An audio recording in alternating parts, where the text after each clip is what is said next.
Keeping It Real. I'm your host, Krista Gibson, and I'm also the publisher of the online publication, newspiritjournal.com, where you will find really good articles, videos, audios, interviews, things like this that give good information and also can help you navigate your way through life.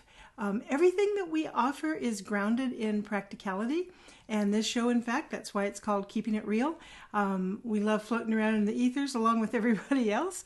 But, you got to bring it down. It's got to work in your daily life.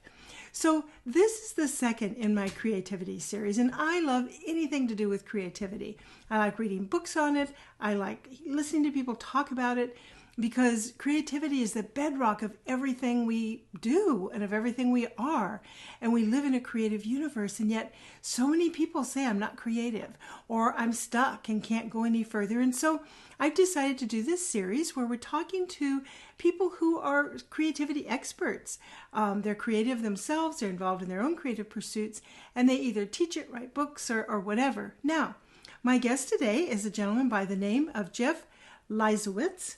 And I met him at one of our Good Company lunches in Seattle, Washington. We meet there once a month on the fourth Tuesday at East West Bookshop. And he walked in and he brought a copy of his new book called Not Effing Around. And he calls people who don't F around as NFAers, I think. Anyway, the book is all about how to get your creative dreams off the ground. And it's a wonderful guide. So I asked Jeff to join me today. And if you look at the New Spirit Journal website, we have his full background there where you can read all the great things he's done. But he's a writer, a musician, he's a life coach, an NLP practitioner, neuro-linguistic programming.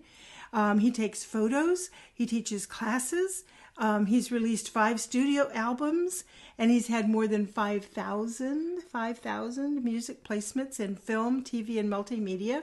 So basically, he's creative. So he knows what he's talking about. And we're going to talk about creativity and some of the blocks people might have to creativity and get some ideas from Jeff about how can you be more creative and what do you do when the muse just will not talk to you and turns her back on you.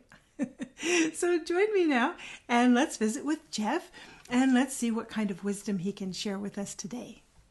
Welcome, Jeff. I'm so glad that you could join us today. I'm so glad to be here. Well, your background, you are just so obviously a very creative person. And I think one of the first things I'd love to hear you talk about some for our viewers is, how do you think you have managed to tap into your creativity and how can other people do that more? How have I managed to do it? Well, I mean, it's sort of just like anything else. If you're going to do something in this world, you just kind of do it, right? Mm-hmm. The question is, how do you do it authentically? How do you do it with passion and purpose and truth and beauty and all those kinds of things? So that kind of gets me back to one of my core philosophies around creativity, which is why creativity? What is its benefit? What's it doing for us, both for us as the creator and the rest of the world as the audience? So what it comes down to for me, and this is after many decades of banging my head against the wall, trying to be a rock star, doing all these different things, and having very, different successes and failures, right. Way more failures, of course, than successes. But it comes down to me to this. Creativity is a method or a system or a way to be seen, expressed, and healed. Okay, so right? So what does that mean? So to be seen in the world, we know there's just millions of people running around all over the place, whether it's, in the city or online or all this stuff. So it's easy to sort of feel anonymous in certain ways, right? Yeah. And then you take it to the next step. And the next step is, your closer spheres, your family, your friends, your coworkers, people like that, right? Mm-hmm. So hopefully they get us, they see us, but often I believe that they sort of don't, or they don't see all of us, or it's just a communication breakdown, or whatever these things are. So different forms of creativity, whether it's writing a poem, or a song, or doing an interpretive dance, or something like this, is another way, and in some ways a better way, to be seen. So that's the first part. The second part is expressed. So what does it mean to be expressed?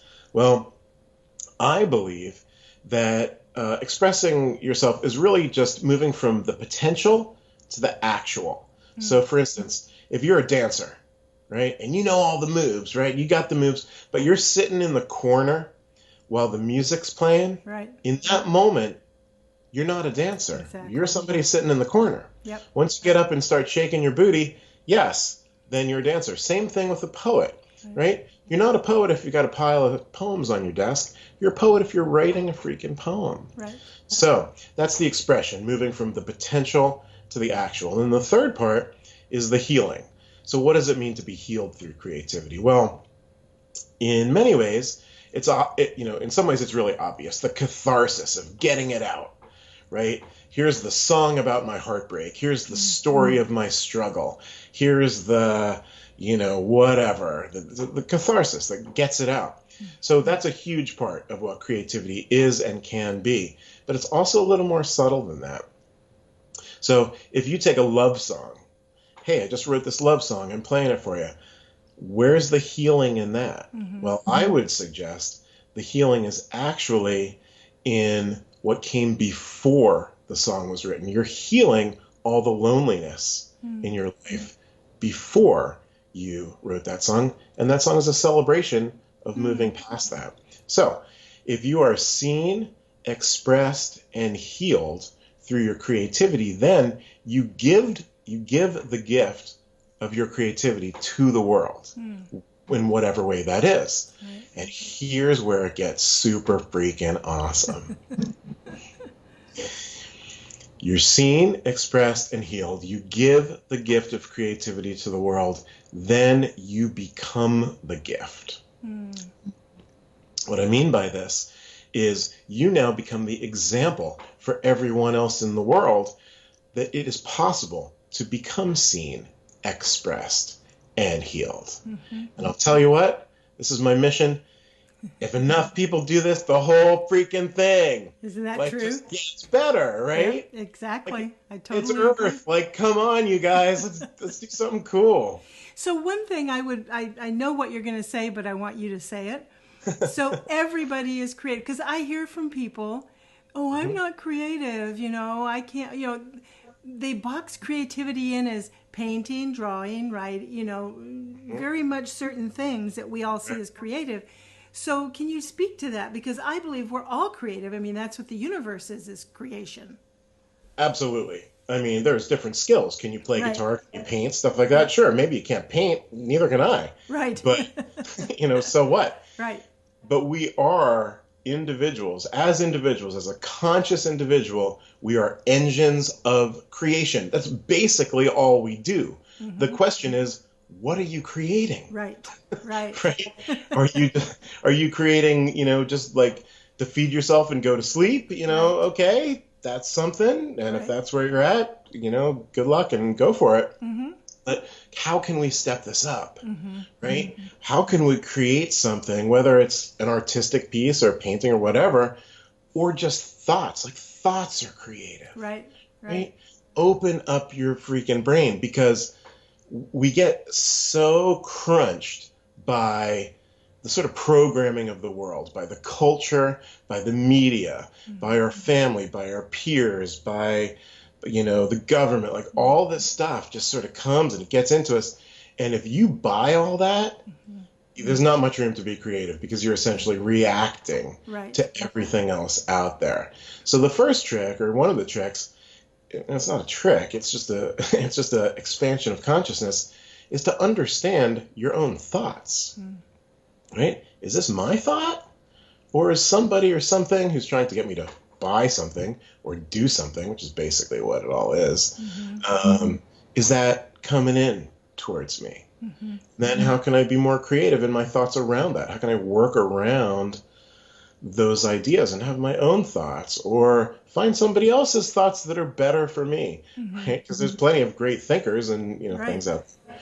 So creativity is definitely not just about being an artist or a musician or a dancer, right? Being creative is about thinking creatively and being creative in your life. You don't have to walk down the street the same way every day. Right. Right? And It's you a little don't, more fun if you skip once in a while, or you do a twirl, or I walk don't know. backwards, Walk No. backwards, why not? You know? And I think a lot of people feel, if they aren't, let's say they are a writer and that they enjoy writing and, but they feel unless they're selling that to somebody, which is great, but if they're not able to do that, if they're not being published by somebody, therefore they aren't creative enough, they aren't good enough. Can you speak about that? Well, I mean, that's freaking huge. Not being good enough, that insecurity Yes. is basically one of the drivers of, every human Right. that ever walks the earth. We're not good enough. We're not good enough. But again, how do we think creatively about that? First of all, it's like ask better questions. Not good enough for what? Not good enough for the New York Times bestseller? Well, too bad. Only 40 people get that a year. Right. So too bad. There's always going to be somebody better than you, and always somebody worse than you. Right. And those words are just terrible anyway. I don't even want to erase them from the Right. video. But what's true is is the expression that matters to you. It's not how many people buy it. It's not how many people see it. Writing a song or poem or whatever your thing is and giving it to your mom or your loved one or your boyfriend or whatever your thing is, like that has immense power. It is so much better than like going to the mall and getting Right. some piece of crap, Right. which is what the culture Right. has stuck into our brains. Buy more stuff. Like, oh, please, how about make something? Right. Right. No Right? matter what it is. Exactly. Yeah. The fact that you took the time and effort and put your heart into it means the world. Exactly. If it is a true expression of your feelings or thoughts in whatever way, it has value. It's going to have value. And I'll even go this far or further. Even if it has no value for someone else, even if you give it to your girlfriend and she thinks it's crap, right? It still has value for you Right. because you created it, you expressed it, and you put it out into the world. I like that.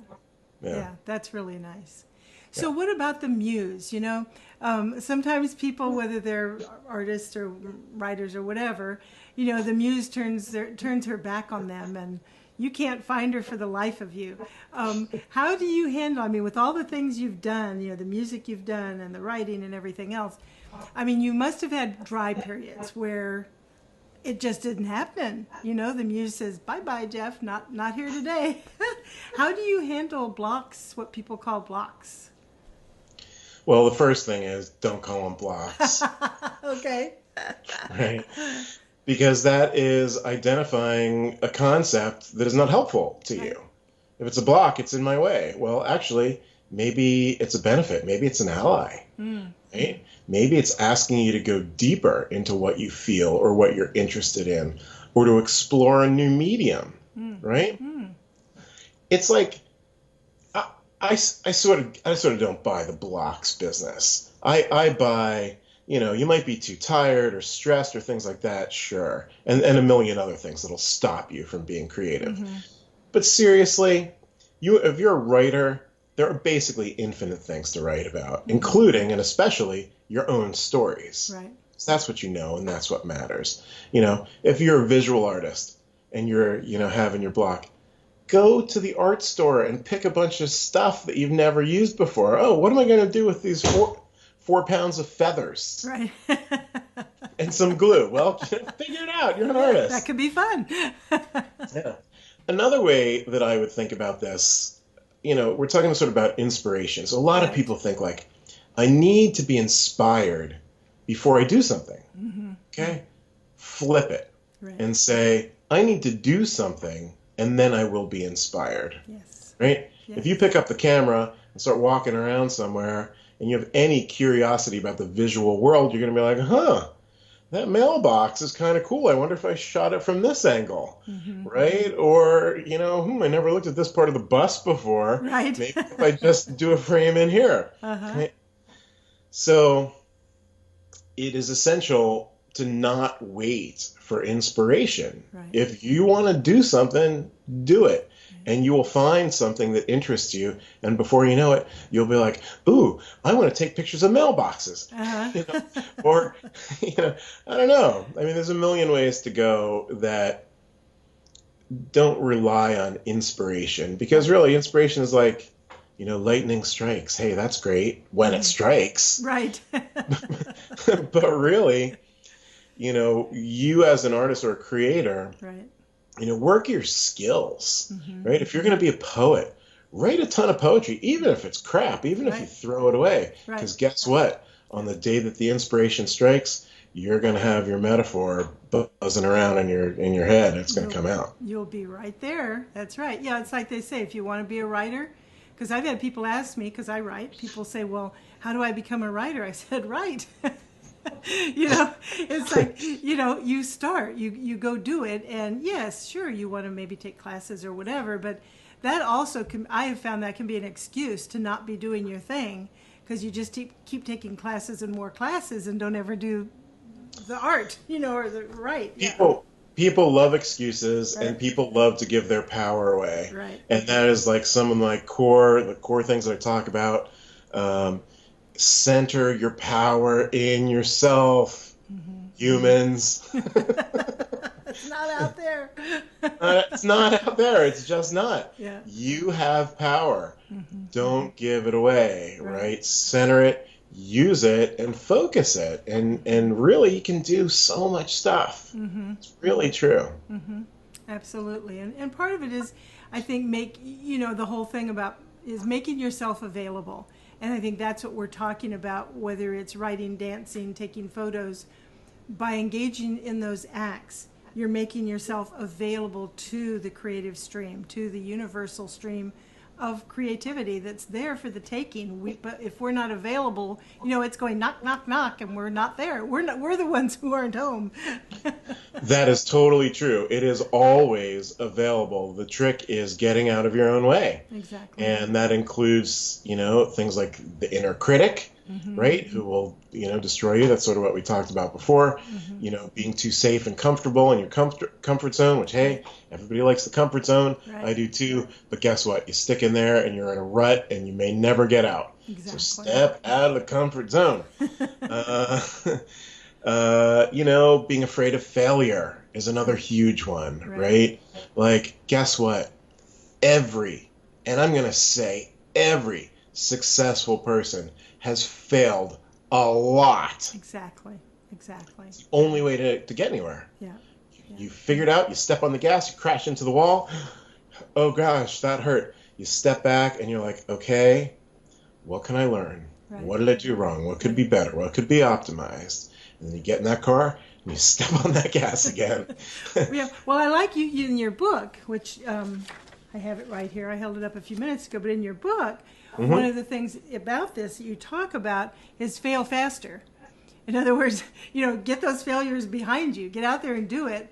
And the faster you fail, the quicker you're coming up on your thing. So tell our viewers a bit more about what you do. I told them a bit about your background, but you teach classes, you do one-on-one. What all do you do for people that they might be interested in? So I do live online classes around my philosophy of being seen, expressed, and healed. Ways to get past all your stuff, ways to explore your heart and really step up your game. I do private coaching. So if you really want to get into this, just call me up and we'll have a free talk and see if it's a good fit. And if it is, either live if you're here in Seattle, or we can get online, something like this. And, I've got this system of like total transformation and I'm really pretty psyched about it. And it works great. From rediscover what you love and why, the whole way through the process to be the gift to the world. Yeah. That's beautiful. So hopping on the mailing list is another great way to go. I do all kinds of blog posts on jeffleisawitz.com. You can get them, as a newsletter. Just go there. I'll give you 3 free chapters of the ebook. Awesome. Yeah. You can get started on that. And then you can see these blog posts and stuff in your inbox. Yeah, I went to your YouTube channel today, and I really enjoyed it because there's some longer interviews, and then there's some even under a minute, where you're talking to an artist or a musician or whatever, and just encapsulate the part where they said something really, truly brilliant. So I encourage people to go to your YouTube channel. I'm going to go back there because I didn't have time to look at all of it. Now, you said something about possibly giving away a couple of chapters of your book to our viewers as a PDF. So we'll be putting that up on our website too, so people can take advantage of that. And the best way for them to reach you is through your website, right? JeffLeisawitz.com. Now you've got to spell that. Yes, I will. I'll have it right here on. In fact, the people looking right now can see it because there it is. Perfect. Yeah, they can jot it down and get it. So do you have any final thing that you want to say? We're coming to the end of our time. I know it's been fast, but. Well, thank you, for having me on here. Sure. And, people out there watching this thing, really consider what creativity is and what it can do for you, because it really is a huge piece. It's not an obvious piece, but it's a huge piece of our lives. And if you tap into it and express and be seen and be healed, all this stuff, it will up-level your entire trip. Well said. Very well said. Well, thank you so much. And I look forward to seeing you again in the near future. I look forward to seeing you. Okay, Jeff. Take care. Bye now. Wow, we sure covered a lot in a short period of time. It was almost worth taking some notes, and maybe you did. If not, that's the nice thing about a video like this, is you can go back and watch it again. I think I want to encapsulate one of the things he said that I think is so cool, which he said is his main deal, which is to be seen, expressed, and healed through your creativity. So seen, expressed, and healed. And I think that's so true and really a powerful thing. So read the free chapters of his book. We'll put the link so you can click through to that. His book is really good. One of the things I like, it's larger type. So, it's not a huge book, and it's got some really cute pictures in there. But it's got a lot of really meaty information in here, especially if you are already a writer or a musician or an artist and you're trying to figure out, well, how am I going to kickstart beyond this point, especially if you're trying to make it into a business.